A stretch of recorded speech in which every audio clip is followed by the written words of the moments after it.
Now, before we start to pad our canvas, we have to mark the direction of our paddings, or at least give some line to start with. Because if you don't have a line rule, you can start from somewhere, but maybe it goes, slightly off, and then you end up with, not a very consistent padding. So you might ask, what do you need to mark, and what areas do you exactly need to pad? Well, it's very simple. If you remember, like I explained, the purpose of this domette is to cover the horsehair that's underneath, and this horsehair has all these tiny hairs sticking out, and they can be sharp.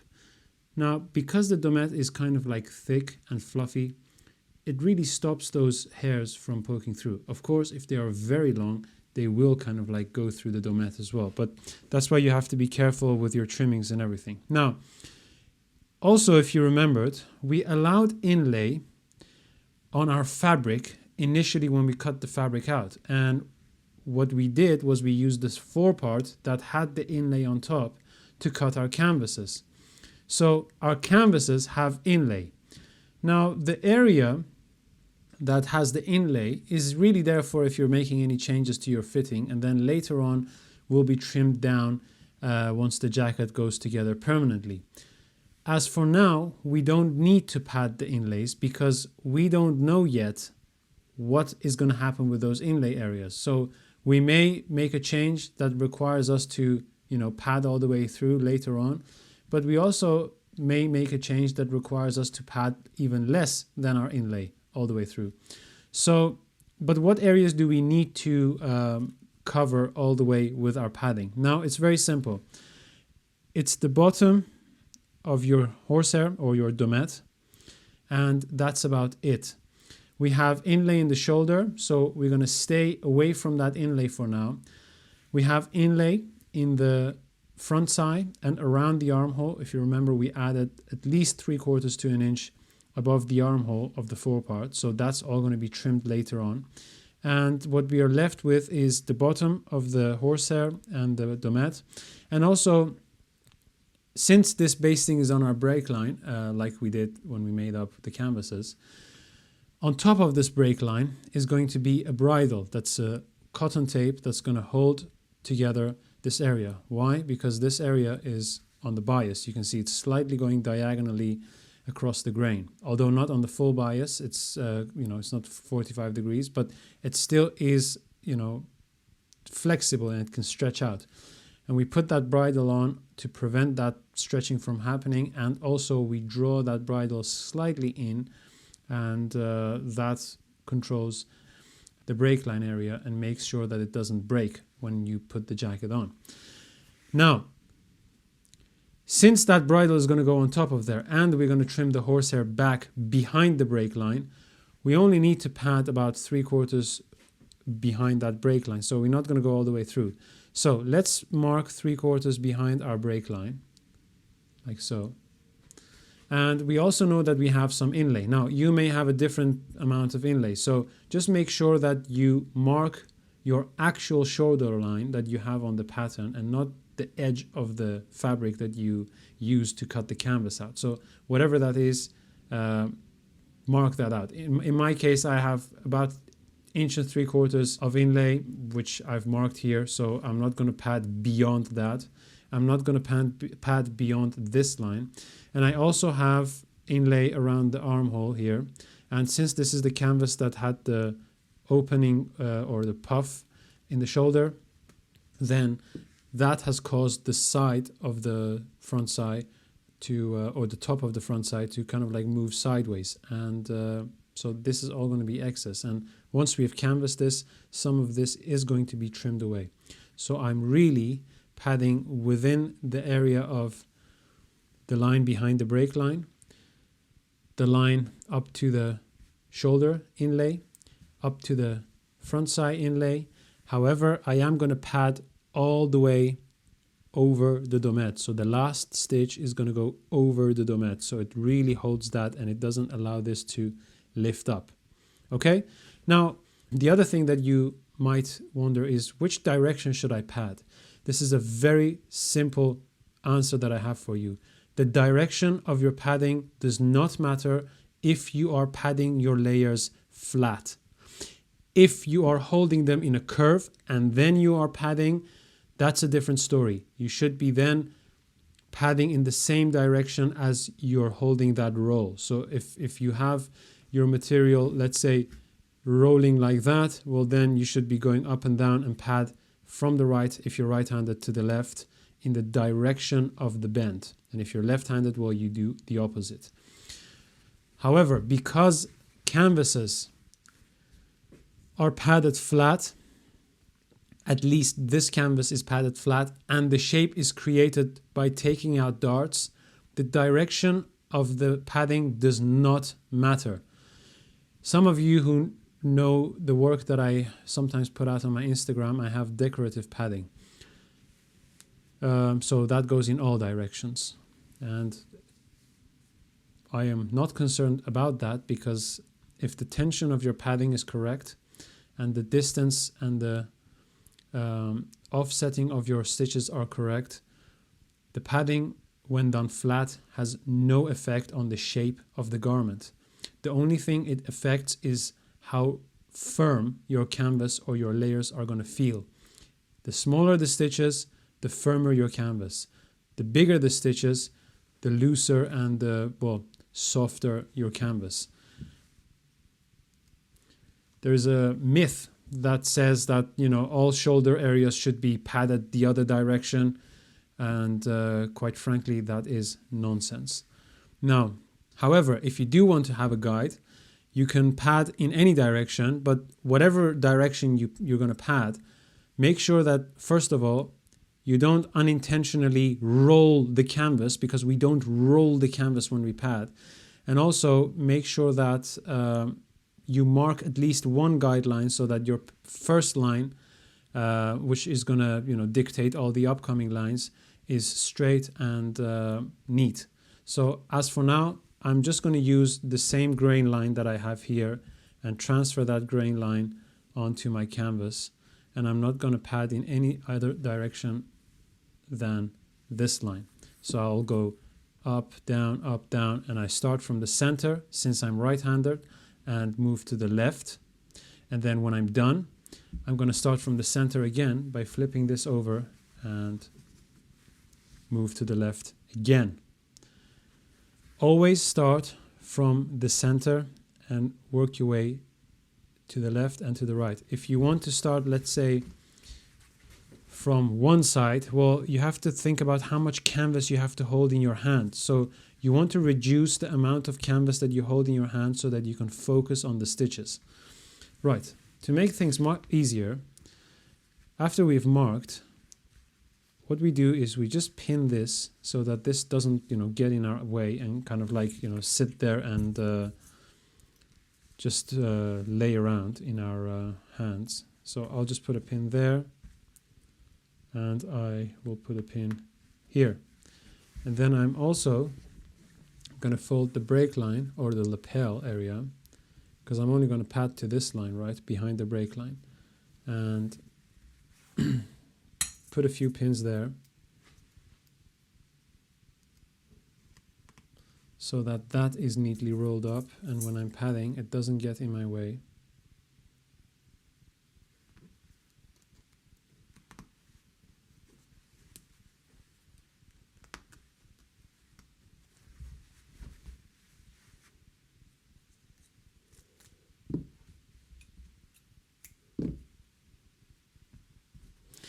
I'm using a needle number 7 for this, and I wouldn't recommend using very big needles, because big needles will not really allow you to sew, let's say, efficiently, because they're going to slow you down, and a smaller needle will help you to take a smaller bite as well. So, starting from the top, you can see that this puff here, wants to, go all over the place. So for this to get out of my way, I'll just put a pin here as well. And that pin is going to hold this down or together, and it's going to prevent that from moving to this side so that I can pad easier. Now, a couple of things that I want you to focus on when you're padding. if you want your work to look professional, don't just like fasten off or fasten on twice, and do have like that big back tack there. But like I showed you, start a little further from the point where you actually want to start, and bring your needle out the point where you really want to start. And then once it's out, make sure the end of your thread is now between the domette and the horsehair, and then put your needle again into the same place, go through all the layers and take a bite like that. Okay? Now, from this point on, we're going to start our padding.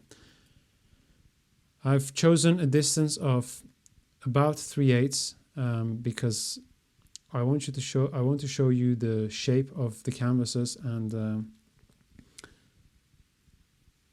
the firmer the canvas is, the more pronounced the shapes are going to be, especially when we take out the darts. And I want you to be able to see the shapes, because some of that may kind of like lose its volume in the video and get lost in translation. So I start padding, and if you remember, we take a small bite, about 1/8, so you almost cannot see it on this side, and this is the side that's going to get covered with fabric. So make sure you show as little thread as possible, but don't make your bite too small. So then we pull. Now, the padding stitch allows you to practice the consistency of your stitches. And if you practice well, you get used to this, and you get into a rhythm. What I've always done when I was practicing the padding stitch is I've always counted the steps and the beat. So for me, it was something like 1, that's when the needle goes up, 2, that's when the needle goes through, 3, when the needle is taken out, and 4 was when I would realign the needle with the thimble again, and then repeat. So 1, 2, 3, and then realign the needle with the thimble, 4. And then I would repeat that. So 1, 2, 3, 4, 1, 2, 3, 4, 1, 2, 3, 4, 1, 2, 3, 4. And then I would speed it up. So 1, 2, 3, 4, 1, 2, 3, 4, 1, 2, 3, 4, 1, 2, 3, 4, 1, 2, 3, 4. And that's how I would go. Once you do the entire side, then you can do the other side. Now I'm doing this flat on my board, but you can also do this on your legs, like I explained. And if you would do this on your legs, now I'm just going to put my ham here and imagine that this is my leg. It's as if you're putting this on your legs. Now remember what I said about posture. Just keep your elbows up, and when you pad down, make sure that this area remains on your knees. So as you're padding, move this forward, because you don't want this area to get too close to your belly, because then you're going to move your chin down, and that's not really going to be a very pleasant feeling. So just, be careful for that. As you're sewing, make sure that you're pulling the thread quickly.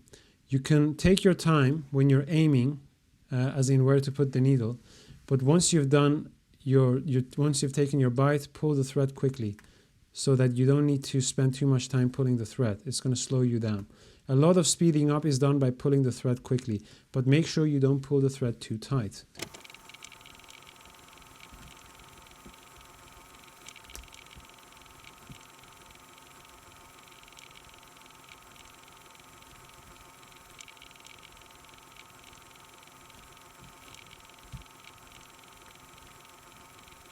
And then when you want to fasten off, just as you come out, put your needle exactly to the point where your thread is coming out, move it between the layers somewhere further out, and pull through and snip.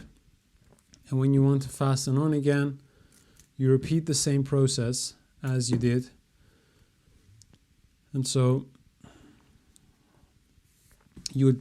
let's say this is where our thread is stopping. We start out slightly further back, come out the point where we see our thread going in, hide the end of your thread, go into the same point and take a bite. and now it looks as if it's a continuation of the same thread.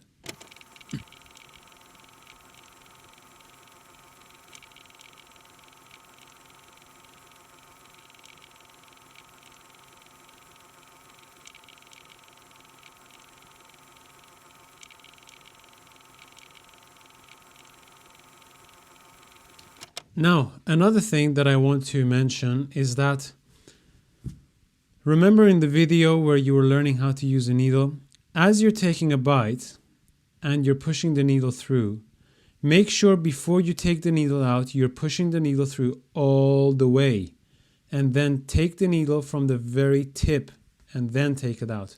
Why do I say that? Because when you flip this over, you want to see all these clean small dots of thread only. What happens is that sometimes when you put the needle in, domette is very fluffy. So keep that in mind. When you put the needle in and you push it through, but you don't push it through all the way, but you do grab onto the needle way before you have to, what you do is you start to pick some of that fluff of the domette, and then as you take the needle out, let me just do one. You do this, right? Now, there is a lot of this fluff now of domette in between my finger and the needle. As you hold this together with the needle, when you put your next bite and you push the needle through, sometimes that fluff stays on the end of the needle. And when you pull your thread through, I mean, it's not, it may not be, yeah, it is visible. You see that black dot of domette sticking out, coming through the other side. You don't want that.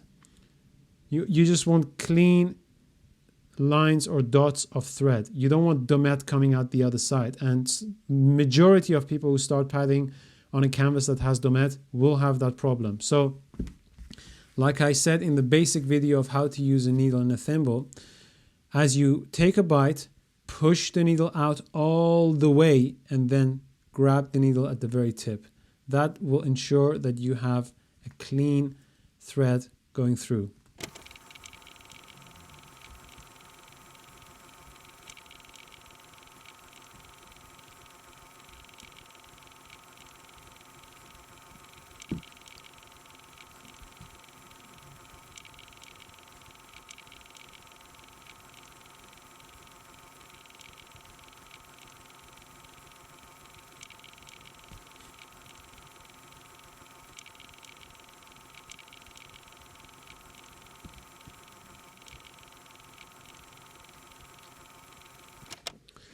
Now, let's just focus on this for a second. And if I want to fasten off, I have my thread here. I'll just go into the domette and take my needle out like I'm taking another bite. After that, I go into the same place, but then put my needle through in between the layers of the domette and the horsehair and take my needle out, and now my thread is coming out slightly further out. And you can then trim that. Now with the next stitch, when you want to fasten on, to make it look like a continuous line,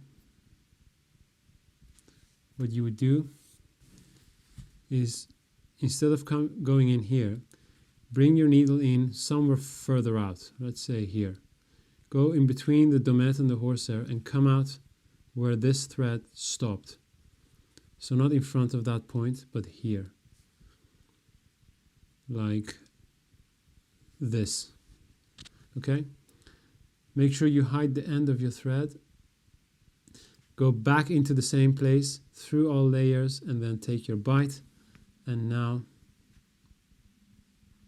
it looks as if the next stitch or the next fastening on is a continuation of the rest of that thread.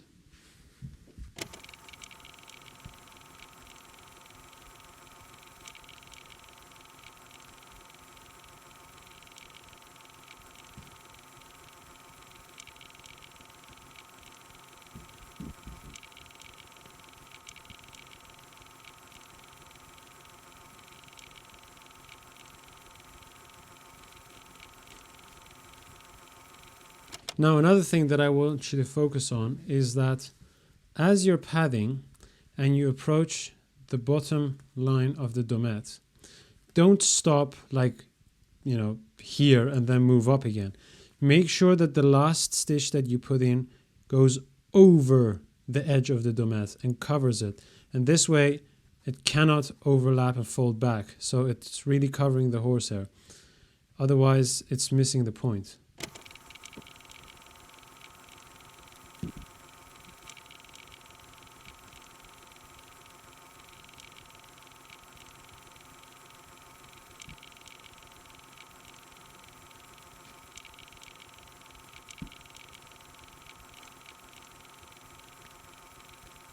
One of the things that you sometimes notice if you haven't padded canvases before is that you get very tense. You forget about your posture, your shoulders are really under tension, and what you do is you're really kind of like, holding this so firmly in your hands, you start to sweat, and it doesn't look neat. It looks overworked.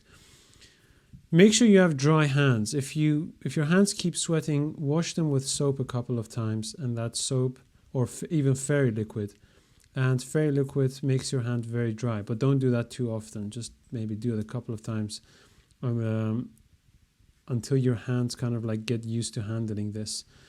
If you're holding your canvas, make sure that you're holding it lightly, as if you're only holding it between the tip of your middle finger and the tip of your thumb. It's normal for your middle finger to feel the needle and kind of like, get all these scratches and a rough skin, but you'll go through that. At some point, sometimes maybe your needle is going to push so many times into your skin that you're going to bleed. But if that happens, just switch to your index finger and hold it between them. But don't hold it like, as if you're like trying to squeeze juice out of it, Just hold it very lightly and make sure you're only touching the areas that you need to touch, which is literally the area where the needle goes in. So don't try to touch too many areas, and keep things light.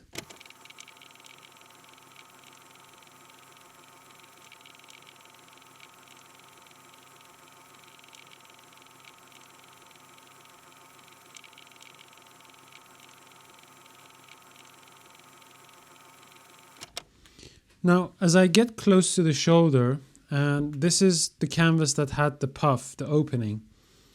The other canvas, it was just flat, if you remember, and it was cut on the bias, so the shape is going to come in later. But this one already has the shape in. So if you remember, I pinned it here to hold this down so that I could pin this area or pad this area a lot easier. As I get close to the shoulder area, all I need to do now is to transfer everything this way. Just put the pin in there. And now all the length is now there, or all the shape, and I have this area flat to pad, and it's not difficult to hold it anymore. So you might want to do that. Right, so the pagoda model is going to be exactly the same. So when you pad the pagoda model, you'll do exactly what you did here. The only difference would be that you don't have a puff in the shoulder area. So the pinning thing that I did in moving the length to one side and then to the other one, you won't need to do that. You just pad the whole thing, and then we'll continue to cutting out the darts.